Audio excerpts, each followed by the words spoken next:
जिस टाइम पे militancy peak पे थी। इस टाइम पे आपको उन लोगों के बारे में सोचना है जिन्होंने हिंदुस्तान का झंडा उस टाइम पे संभाला रखा और आर्मी का साथ दिया और इंडियन फोर्सेस का साथ दिया। और ये वही लोग हैं जो बठिंडी में बसे हुए, ये वही लोग हैं जो सिदरा में बसे हुए। इनके साथ ऐसा मत करें खुदारा, ये आपके अपने लोग हैं, हमारे अपने लोग हैं। इनका इनका जो कल है वो आपको देखना है कि किस तरीके से इनको बचा। आज जो नए अपडेट्स आए हैं वो इस तरह है कि जम्मू कश्मीर के चंद शख्सियत ने मुजफ्फर खान एडवोकेट के थ्रू सुप्रीम कोर्ट में एक एप्लीकेशन लगाई थी। उसमें उन्होंने रिलीफ मांगा था कि हमें इंप्लीड किया जाए as a party main petition में। बट अफसोस की बात यह है कि सुप्रीम कोर्ट ने उनको लोकस पूछा गया, लोकस उनका वहां पे साबित नहीं हुआ, तो मजबूरन उनको वो एप्लीकेशन विड्रॉ करनी पड़ी। कौन से लोग हैं जो इधर जम्मू में आके बसे हैं, रियासी हेडक्वार्टर पे बसे हैं, रजौरी पुंछ हेडक्वार्टर पे बसे हैं, वो प्योर हिंदुस्तानी है। वो ऐसे लोग हैं जो मिलिटेंसी में 1990, 2000, 1995 के बीच में जब मिलिटेंसी पीक पे थी उस टाइम पे भी हिंदुस्तान के झंडे को झुकने नहीं दिया। स्टेट लैंड का जो ऑर्डर आया था उसके हवाले से बात करना चाहेंगे। इस वक्त पूरे जम्मू कश्मीर में हालत क्या बनी है उससे सब लोग बाखबर हैं। इस वक्त की जो सिचुएशन है, तमाम लोग घबराए हुए हैं। गांव देहात की बात करें या शहर की बात करें, और हर जगह से जो तस्वीरें आ रही हैं वो बस सिर्फ पीले पंजे की तस्वीरें आ रही है। हर तरफ यही शोशा है या हर तरफ यही शोर है और हर तरफ अफरा तफरी है। लोग खौफ हिरास में हैं कि कब उनके घरों पे पीला पंजा चलेगा। और इस वक्त की जो सिचुएशन है वो गुज़श्ता दिन ही जम्मू के बठिंडी सुजवा वाले एरियाज में जो है प्रोटेस्ट किया गया और आज भी वो लोग धरने पे थे। और कल से उन्होंने फिर से 3 दिन का जो प्रोटेस्ट रखा है और किस तरह से लोग सहमे हुए डरे हुए हैं ये सब लोग जान रहे हैं। लेकिन फिलहाल सुप्रीम कोर्ट के हवाले से आज की ताजा अपडेट क्या है इससे हम जानने की कोशिश करेंगे। हमारे साथ एडवोकेट शेख अयाज हुसैन साहब हैं, इनसे हम तफसीली जानकारी हासिल करेंगे। आज की अपडेट क्या है सर? बहुत बहुत शुक्रिया आपने वक्त दिया। सर क्या अपडेट है आज की सुप्रीम कोर्ट के हवाले से? कुछ लोगों ने वहां पिटीशन दर्ज की थी, लेकिन क्या अपडेट है वहां से? शुक्रिया आपका बहुत बहुत। आज जो नए अपडेट्स आए हैं वो इस तरह है कि जम्मू कश्मीर के चंद शख्सियत ने मुजफ्फर खान एडवोकेट के थ्रू सुप्रीम कोर्ट में एक एप्लीकेशन लगाई थी। उसमें उन्होंने रिलीफ मांगा था कि हमें इंप्लीड किया जाए as a party main petition में। बट अफसोस की बात यह है कि सुप्रीम कोर्ट ने उनको लोकस पूछा गया, लोकस उनका वहां पे साबित नहीं हुआ, तो मजबूरन उनको वो एप्लीकेशन विड्रॉ करनी पड़ी और सुप्रीम कोर्ट ने उनको परमिशन दी विड्रॉ करने की। मौजूदा हालात जम्मू कश्मीर में, खुसूसन जम्मू में, हमारे आसपास इलाकों में जो लोग परेशानी में मुब्तला है, मैं उनसे बताना चाहूंगा कि अदालत के दरवाजे आपके बंद नहीं हुए हैं। हर केस अपनी नौहियत का होता है। किसी में 50 साल का कब्जा है, किसी में 2 साल का कब्जा है, कोई रोशनी एक्ट में प्रॉपर उनके पास कब्जे डिलीवर किए गए हैं, प्रॉपर फीसें अदा की गई है। हर केस में अपना अपनी एक नौहियत है, इसलिए अदालतों का दरवाजा आप कंटिन्यू खटखटाएं और हर वकील अपने हिसाब से अपने केस को रिप्रेजेंट करेगा। मैं वकला साहिबान से भी यह दरख्वास्त करना चाहूंगा कि इस वक्त में, इस नाजुक वक्त में मुफाद परस्ती मत करें, एक ग्रुप बनाएं, एक दूसरे की हेल्प करें। अपना नाम कमाने के चक्कर में ऐसा ना हो कि 20 लाख कनाल जमीन जम्मू कश्मीर में जो इशू में है उससे लाखों लोग घर से बेघर होंगे। इसलिए कोई भी ऐसा स्टेप ना उठाएं अपनी वकालत को चमकाने के चक्कर में जिससे लोगों को नुकसान हो और आने वाले वक्त में लोग घर से बेघर होकर फुटपाथ पे पहुंचे। क्या यह लगता है सर, जिस तरह से सरकार का कदम है, जिस तरह का रवैया है इस वक्त, क्या लगता है सरकार का क्या मुफाद है, क्या करना चाहती है जम्मू कश्मीर में? जम्मू कश्मीर की जो मौजूदा एडमिनिस्ट्रेशन है और सेंटर की जो सरकार है वो जम्मू कश्मीर की आवाम को हर हक से महरूम रखना चाहते हैं। आज भी जो एडमिनिस्ट्रेशन के द्वारा जो अश्योरेंस दिया जा रहा है कि रेजिडेंशियल एरियाज को टच नहीं किया जाएगा, जिनके पास 10 मरले 15 मरले 1 कनाल जमीन है उनको टच नहीं किया जाएगा, लेकिन सब का सब वर्बल आर्डर है। रिटन आर्डर प्रॉपर इंप्लीमेंट होते हैं। आज एलजी साहब ये हैं, कल को दूसरे आएंगे, वो अपने हिसाब से इंप्लीमेंट करेंगे। अगर ये जम्मू कश्मीर की आवाम को कोई रिलीफ देना चाहते हैं वो रिटर्न में दें। आपको याद होगा उस टाइम पे गवर्नर होते थे हमारे सत्यपाल मलिक जी, जिस टाइम पे 370 को तोड़ा गया, जम्मू कश्मीर स्टेट का दर्जा छीना गया, जम्मू कश्मीर की स्टेट को बाइफरकेट किया गया, वो सारा उस टाइम पे किया और लोगों को अश्योरेंस ये दिलाया गया था ऐसा कुछ नहीं होने वाला है। उसी तरीके से इस टाइम पे जो अश्योरेंस वर्बल दिया जाता है इसके कोई मायने नहीं है। अगर हमें कोई रिलीफ चाहिए वो रिटर्न में चाहिए। अगर आप रेजिडेंशियल एरिया को टच नहीं करते हो तो उसमें प्रॉपर ऑर्डर में अमेंडमेंट करें कि हाँ भाई हम रेजिडेंशियल एरिया को टच नहीं करेंगे।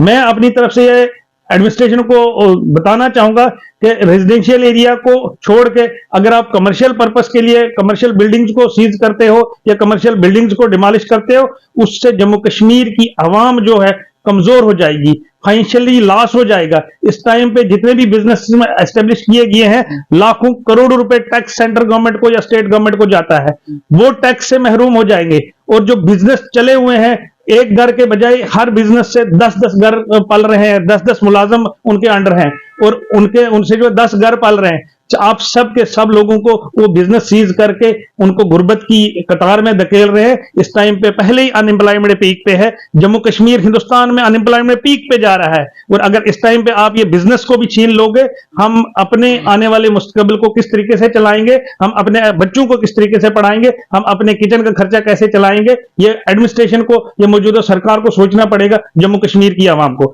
मैं ये बताना चाहूंगा कि जम्मू कश्मीर की आवाम हिंदू, मुस्लिम, सिख, ईसाई, ये पीला पंजा सब पे चलने वाला है। आज अगर मेरी बारी है, कल को आपकी बारी भी आनी है, इसलिए कोई इस पंजे से बच नहीं पाएगा। ऐसा नहीं हो सकता कि सिलेक्टेड एरियाज को टारगेट करे या सिलेक्टेड कम्युनिटी को टारगेट करे, कि आस्ता आस्ता ये हर जगह पहुंचेगा। इसलिए तमाम हिंदू, मुस्लिम, सिख, ईसाई भाइयों से दरख्वास्त करता हूं कि अपने तरीके से, पीसफुल तरीके से प्रोटेस्ट करें और एक प्रेशर राइज करें गवर्नमेंट पे, ताकि गवर्नमेंट सोचने पे मजबूर हो जाए कि जो हम स्टेप ले रहे हैं इससे आने वाली आवाम को कितना नुकसान होगा, इससे आवाम कितना वजन तले दब जाएगी, किस तरीके से गुर्बत में धकेली जाएगी, ये एहसास दिलाना पड़ेगा मौजूदा सरकार और एडमिनिस्ट्रेशन को। मैं आपके माध्यम से यह भी बताना चाहूंगा कि मौजूदा एडमिनिस्ट्रेशन में ऐसे तानाशाह लोग बैठे हुए हैं जो सेंट्रल गवर्नमेंट को खुश करने के चक्कर में लाखों लोगों को घर से बेघर करने की कोशिश की जा रही है।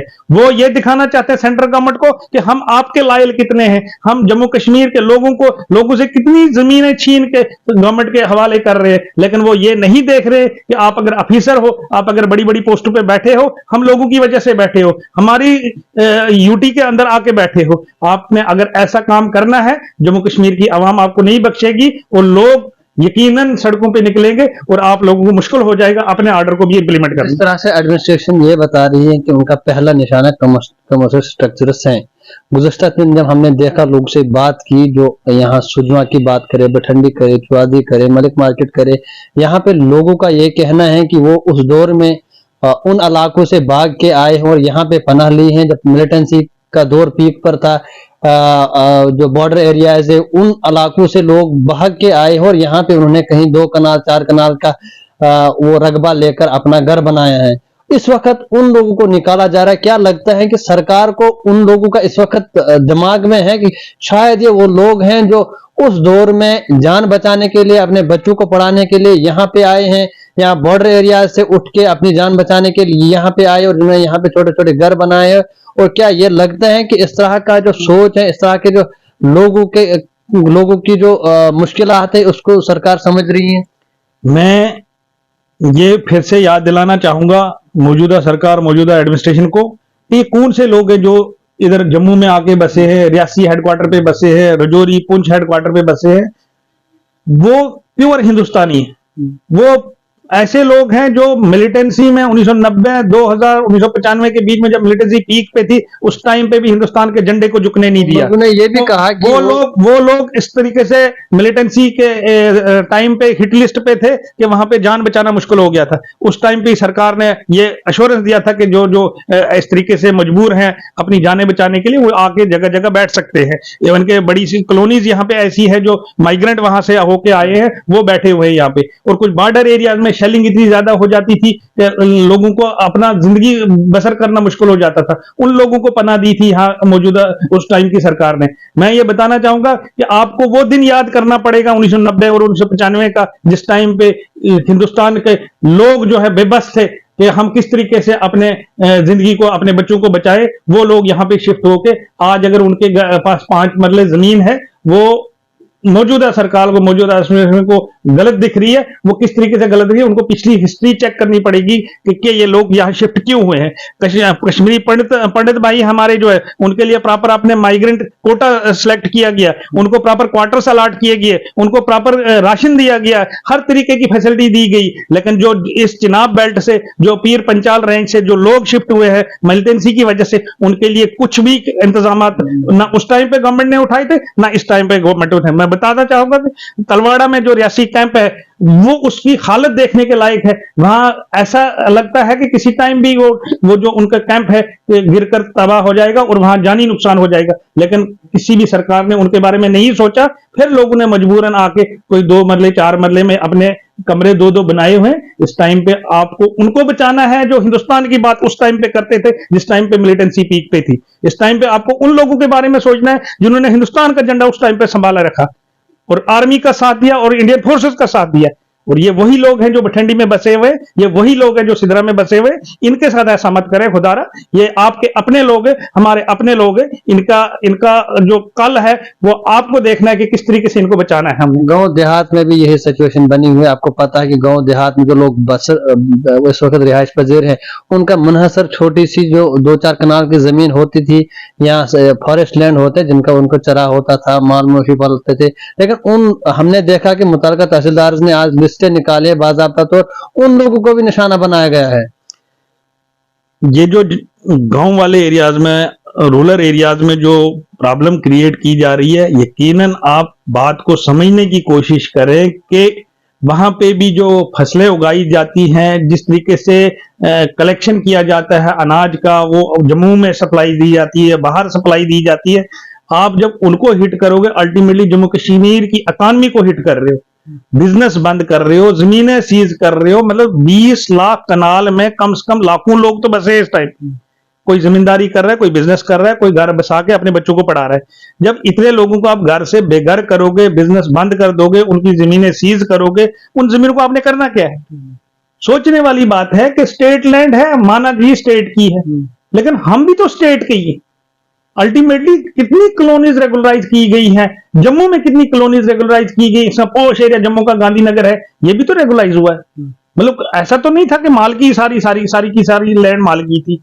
कहीं ना कहीं गवर्नमेंट ने स्टेप बाय स्टेप बड़ी कॉलोनी रेगुलराइज की है। इस टाइम भी कर सकते हैं आप। यकीनन इस टाइम पे अगर ये कोई नोटिफिकेशन निकालेंगे, रीजनेबल अमाउंट बताएंगे, आप भाई पर मरला के हिसाब से या बिल्डिंग का स्क्वायर फीट के हिसाब से इतना पैसा जमा कराना है हर कोई देने के लिए, और अरबों रुपए गवर्नमेंट के पास जमा हो जाएगा जो गवर्नमेंट अपने हिसाब से इस्तेमाल कर सकती है। लेकिन अगर आप उसको गिराओगे, अब अगर इसको सीज करोगे, गवर्नमेंट, लोगों का तो नुकसान है ही है, गवर्नमेंट का भी नुकसान है इसमें।